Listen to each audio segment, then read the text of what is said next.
O Senhor esteja convosco. Proclamação do Evangelho de Jesus Cristo segundo Mateus. Naquele tempo, disse Jesus a seus discípulos: o discípulo não está acima do mestre, nem o servo acima do seu senhor.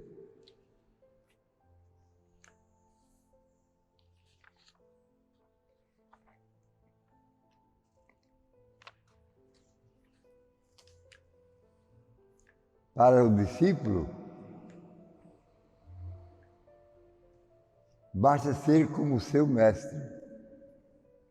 Para o servo, ser como seu senhor.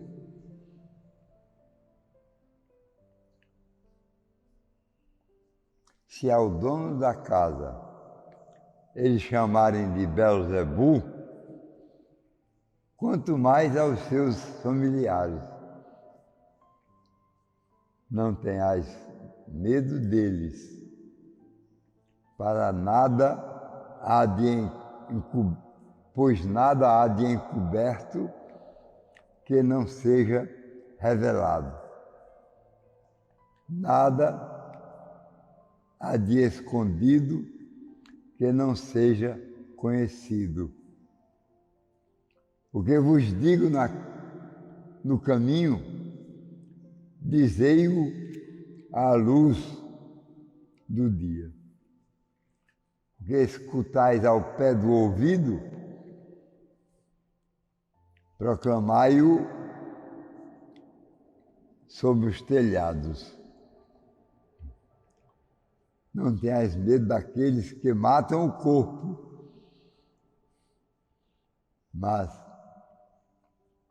pelo contrário, temei aquele que pode destruir alma e corpo, para levá-lo para o inferno. Não se vendem 2 pardais por algumas moedas. No entanto, nenhum deles cai no chão sem o consentimento do vosso Pai. Quanto a vós, até os cabelos da cabeça estão contados. Não tenhais medo. Vós valeis muito mais do que pardais. Portanto, todo aquele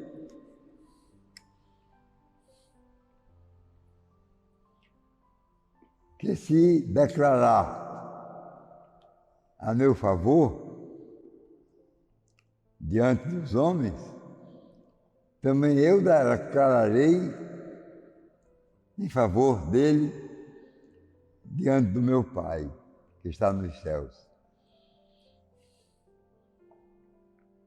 Aquele, porém, que me negar diante dos homens, também eu o negarei diante do meu Pai que está nos céus.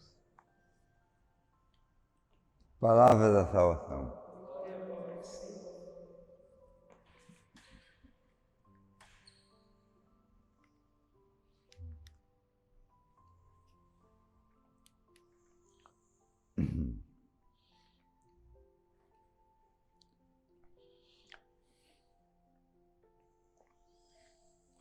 Meus irmãos, minhas irmãs,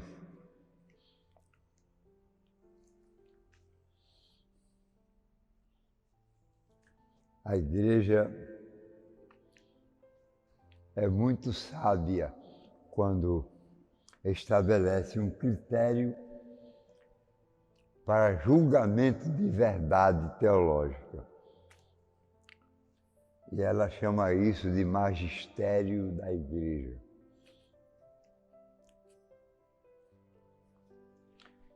Porque há verdades na Bíblia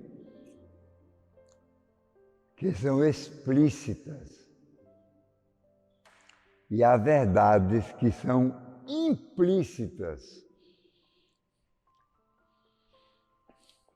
Não se corre risco praticamente diante de uma verdade explícita. Como quem diz, não tem para onde correr. Jesus falou assim, então é assim. Mas quando a verdade é implícita, é necessário que haja a oficialização da sua interpretação. Com isso, pode haver uma certa heterogeneidade na compreensão. Imaginemos se não tivesse, cada um pensando que era de um jeito.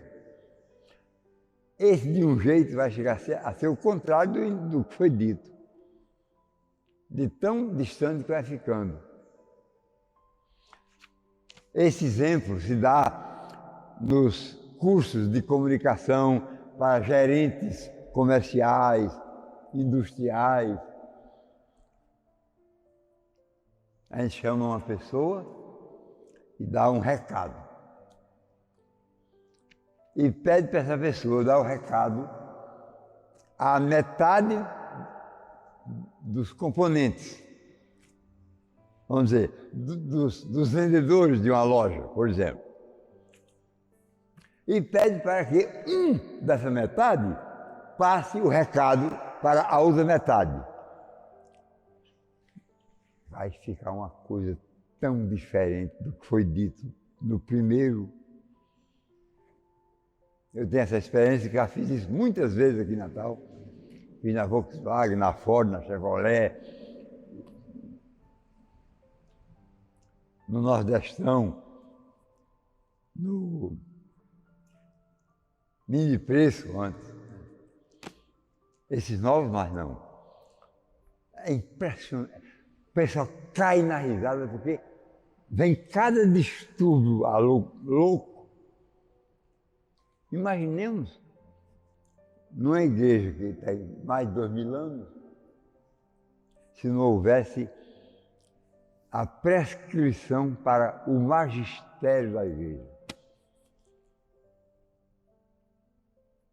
Então, há um reforço nisso. Qual é o reforço? Pode ser o dogma. Mas o dogma tem uma compreensão muito diferente do que o povo quer. Quem não é a favor, condena. É o contrário. Nem tudo que está na Bíblia traz uma verdade explícita, nem tudo.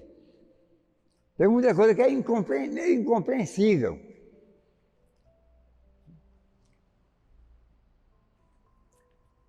Comparar um pardal, passarinho, em geral o povo odeia pardal,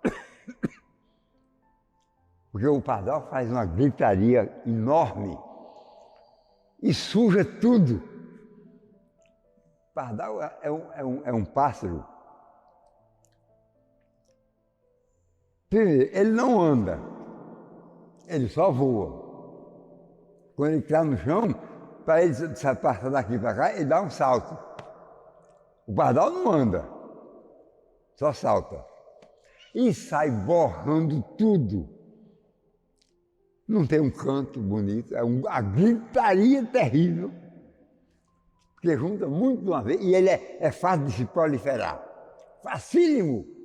Onde tem um casal de pardais, pode esperar que daqui a pouco tem uma multidão.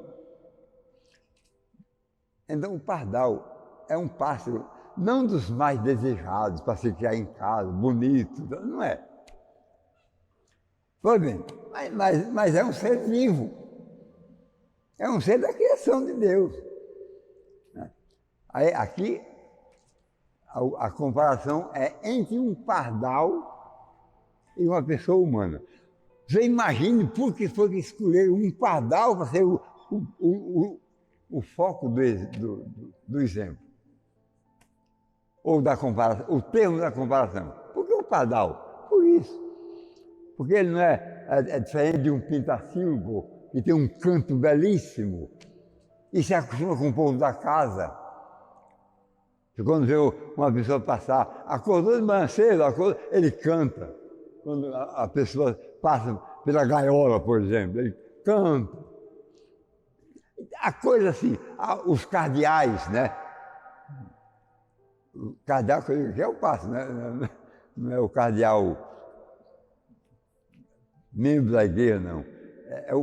Aquele que tem uma cabeça vermelha, né? O pelo vermelho na cabeça. Que aqui no Nordeste chama-se galo de Campina, né? É mais conhecido galo de Campina. O galo de Campina tem um canto bonito, é um pássaro assim, meio aristocrático e tal. E o canário? O canário belga tem uma penugem amarelo claro, lindíssimo, e o canto também tal. Mas o pardal é um pássaro que o povo faz tudo para afastá-lo, porque ele faz uma gritaria, junta muito e suja tudo. Suja tudo. Por onde passa um pardal, se ele passar aqui 5 minutos no altar, o altar fica todo imundo. É impressionante. A comparação do ser humano com o pardal, você imagina. Olha a inteligência de quem fez isso. Não comparou com o gado de Campina, não comparou com o pintacilgo, com o canário. Aliás, a canário significa o cantador. Olha aí. Agora, canário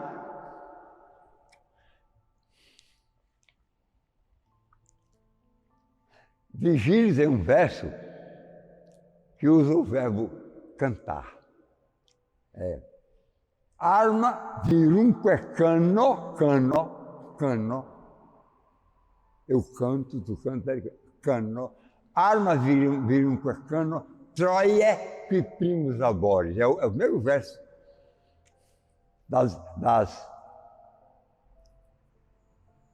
Ele tem 2 poemas muito conhecidos e muito famosos.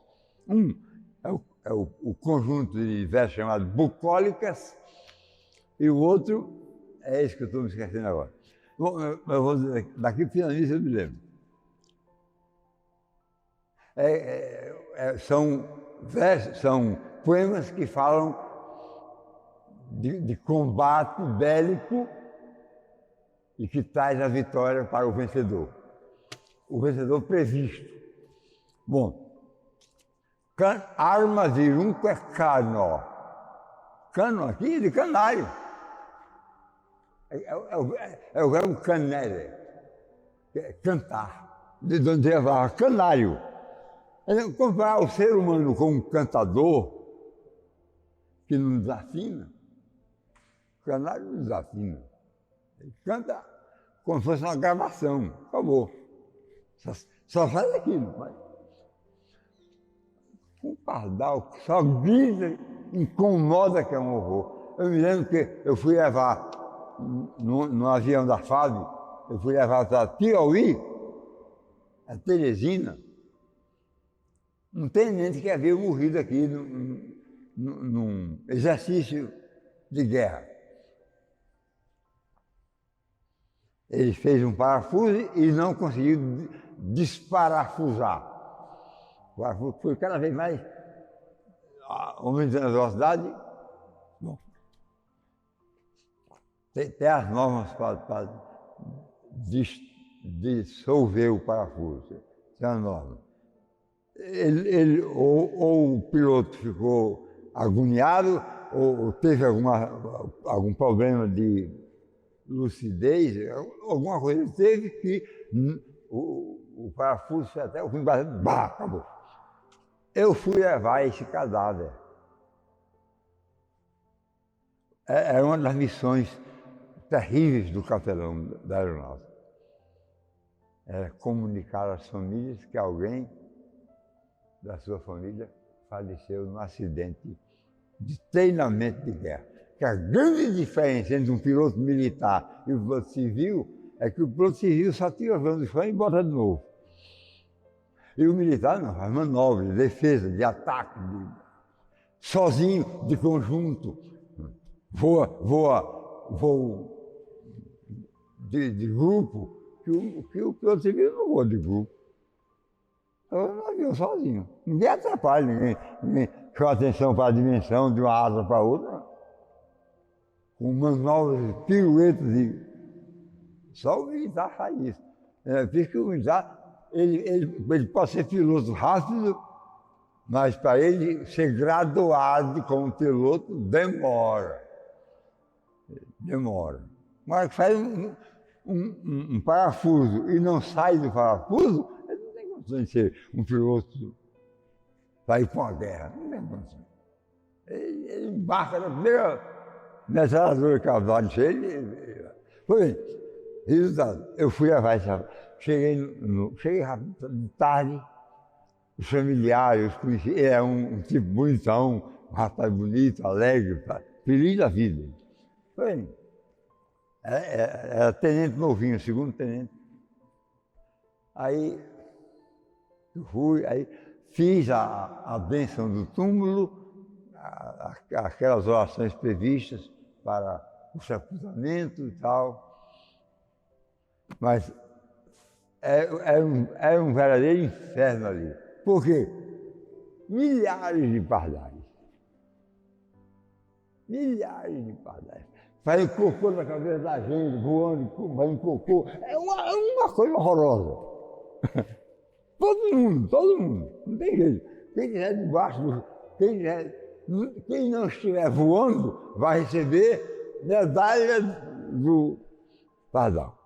E uma gritaria sem fim, é como um microfone apitando adoidado. Mal falando. É desse jeito. Aí, o Evangelho diz assim, ora, se Deus considera com valor X comercial um pardal, quanto mais um ser humano. É uma diferença imensa. Ele comparar com o pardal, porque se ele comparar com quem passa que tem um valor enorme pela raridade. É o pardal que todo mundo pergunta quem quer comprar. Ninguém quer ficar com ele de casa. Pois bem, isso aqui é fácil de compreender, mas há verdades que se a igreja ou o magistério da igreja não explicitar, a gama de interpretações é muito grande. E vai chegar ao contrário do que se pensou na sua origem. Aí a igreja tem por base a fragilidade do raciocínio humano, por um lado, uma pessoa, por outro lado, o desejo de alterar a verdade. Eu acho que é assim. E aqui na minha comunidade, quem pensar o contrário está errado. E você tem autoridade para isso? Mexer numa coisa de Deus, uma verdade que nem todo mundo está em condições de alcançar. E é por isso que quando a igreja define uma coisa, definir aqui significa formular um dogma. Ela faz isso com todos os peritos do mundo, inclusive de outras denominações religiosas. Veja que o Concílio Vaticano II é ecumênico. Não só tinha católico, não. Os doutores tidos no momento vão para lá, para dar a sua opinião, dizer o seu fundamento, baseado em quê, já dando esse lance diferente. É o mundo todo. E dogma não é uma criação de verdade da igreja, não é. A função da igreja católica em fazer dogma, ela faz tudo para não fazer dogma. Mas quando ela estabelece uma proclamação dogmática, é isso que significa? É que a verdade não está explícita na Bíblia. Cada um pode pensar diferente. E nesse ponto a guerra não é democrática. Se a pessoa está cego de um olho, não pode dizer que é do outro. Tem que ser daquele que está cego. Eu, como autoridade, não posso dizer, não, o seu olho cego está bom. Quem está cego é o olho que está bom. Não é o olho que está cego, não. Daqui por diante, quem está cego é o olho bom. O olho cego está vendo. Não é assim. Não é assim. Eu tenho que dizer que o olho cego é o que está cego, e o bom é o que está bom. Agora, se eu sou perito nisso, se eu sou um bom oftalmologista, eu vou verificar qual é o grau disso, qual é o grau daquilo, o que é que se pode fazer para melhorar isso. É outra coisa, isso aí. É exatamente essa compreensão que a igreja vai explicitar diante de uma verdade implícita na Bíblia. A igreja não cria verdade e transforma-a em dogma. Não, ela não vai ter esse risco, não, de jeito nenhum. De jeito nenhum. A igreja só proclama dogma uma verdade que já existe, mas pode ter dúbia interpretação. Pode ter interpretação duvidosa. Aí ela explicita. É assim, é assado, não é desse jeito. Para isso, não é o Papa Francisco, eu vou dizer que dogma vai ser assim. Não, ele tem que convocar os peritos naquele assunto, naquele aspecto, quer sejam católicos ou não. Quem chegar mais próximo da uniformidade do pensamento, na verdade, aí a igreja proclama o dogma. A igreja só proclama, não inventa não. Ela só diz, o mundo todo científico, o mundo todo teológico, o mundo todo filosófico, achou que devia ser desse jeito. Agora, todo mundo errado do mesmo jeito é difícil, né? Todo mundo estudando, verificando, com a consciência correta, de criar o viés mais apropriado possível para a compreensão correta, todo mundo não erra no mesmo momento, diante da mesma verdade, não é. Não é. É muito difícil. E se errar, é porque não há jeito de compreender do outro jeito. Porque aí não tem sutileza de escolha. Eu escolhi por isso, por aquilo. Não. Esse por isso, por aquilo tem que ser compreendido universalmente. Agora, já uma coisa que deve ter de fé, e quem não tem, aí pode dizer o que quiser, talvez não vai servir. Mas uma coisa importante é isso. Dogma não é uma verdade criada pela igreja, não é. A igreja tem o trabalho de fazer um concílio ou uma proclamação explícita de uma verdade que está implícita na Bíblia.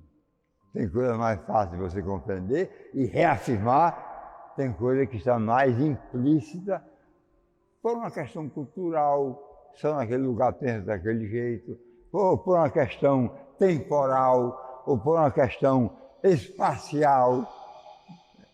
Pode acontecer isso. Aí a igreja, no seu magistério, explicita a verdade. Essa explicitude é que se chama de dogma. Aí o Papa agora escreveu aquele livro que ele está comentando hoje por aqui agora. Dogma e a proclamação do rei. É exatamente para dizer isso. Dogma é uma explicitude de verdade porque surgiram dúvidas a respeito da interpretação daquele texto. Ali a dúvida não é só da Igreja Católica, ali é a dúvida das igrejas evangélicas ou igrejas que surgem assim de última hora. A gente que vive agora nesse momento, nem sempre a gente fala igreja evangélica, nem sempre a igreja é evangélica. Os evangélicos, por exemplo, nem todos eles acham que ele pode estar na igreja que ele está chamando de evangélico sem ser. Eu fiz parte aqui do conjunto do ecumenismo, me reuni no Rio uma vez com os coordenadores das igrejas evangélicas no Brasil,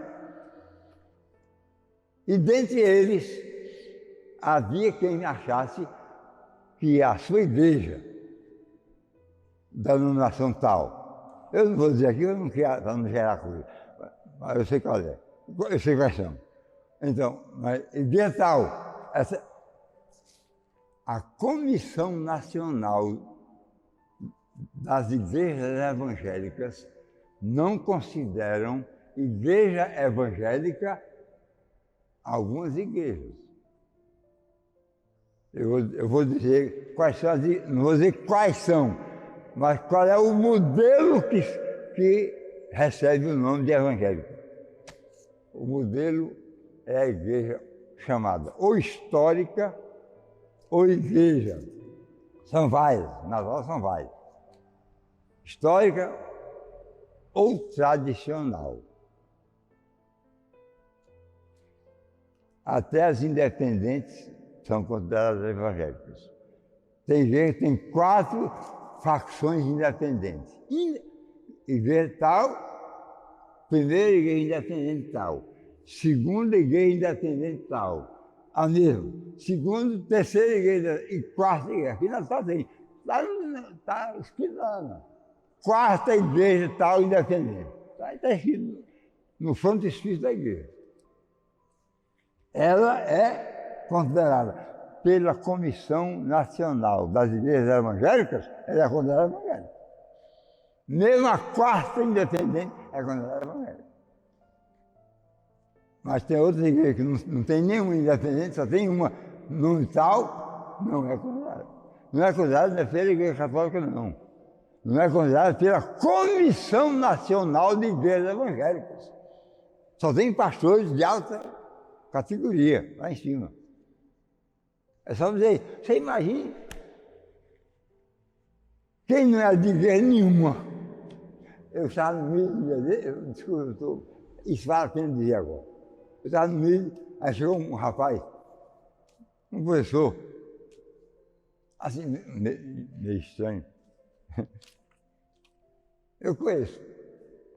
Aí, Patrão, eu estou acabando de escrever uma Bíblia que vai ser a Bíblia mais realista do mundo. Eu disse, rapaz, é mesmo. Ixi, como você mudou. Era tido como ateu. Ateu, vou chamar de ator, né? Mas, e você... é uma tradução que você fez. Não, é uma tradução, mas tem muita coisa minha. Você imagina. Eu dizia que tem coisa minha na Bíblia. Que valor tem essa? Bom, eu facilitei a compreensão de tudo. Eu facilitei. E você tem a capacidade. Qual foi a Bíblia que foi o padrão para daí você tirar? Não tem padrão não. Meu Deus do céu. E isso que está dizendo aí não existe na língua hebraica, que foi dito em hebraico. Como é que você vai trazer isso? Isso aqui é uma tradução dos 70, em grego. Você sabe grego? Sabe? Também foi exposta lá no levaria Saraiva e logo depois tiraram. Porque o pessoal achava graça. Fulano tal foi o autor. Achava graça. Mangarra da livraria. É tirado lá, a prateleira. É só para dizer que não é fácil, não. É vocês que acham. E a igreja tem essa autoridade? Tem. Aqui é a chave do reino do céu. Quando você ligar, eu ligo lá. Quando você ligar, eu ligo lá. Chama-se autoridade petrina. Assim como tem autoridade paterna. Não tem? O pai não é responsável pela educação do filho? Autoridade paterna. É uma coisa meio natural até, mais do que teórica, mais do que pragmática também. Faz parte da natureza. Você tem que ter um eixo, senão a roda cai. Aqui tem um carro que foi muito vendido que era barato, não tinha eixo. Teve que mudar. E aí, duas rodas na frente, duas rodas atrás, sem eixo. Presa num suportinho na lataria lá. Então, é só para dizer que dogma não é uma verdade nova, criada por uma facção religiosa. Não é. Dogma é a explicitude, depois de longos estudos, com peritos em cada aspecto, para abordar o assunto e dar um caráter mais universal de compreensão. Resumindo, dogma é uma verdade que foi explicitada pela Bíblia, pela Igreja, de uma verdade que era já implícita na Escritura. Tem coisa que é fácil de compreender sem grandes estudos, mas tem coisa que é mais difícil, tem que ter muito estudo e alguém ou alguma instituição responsável pela sistematização daquela verdade. Vontade de Espírito Santo.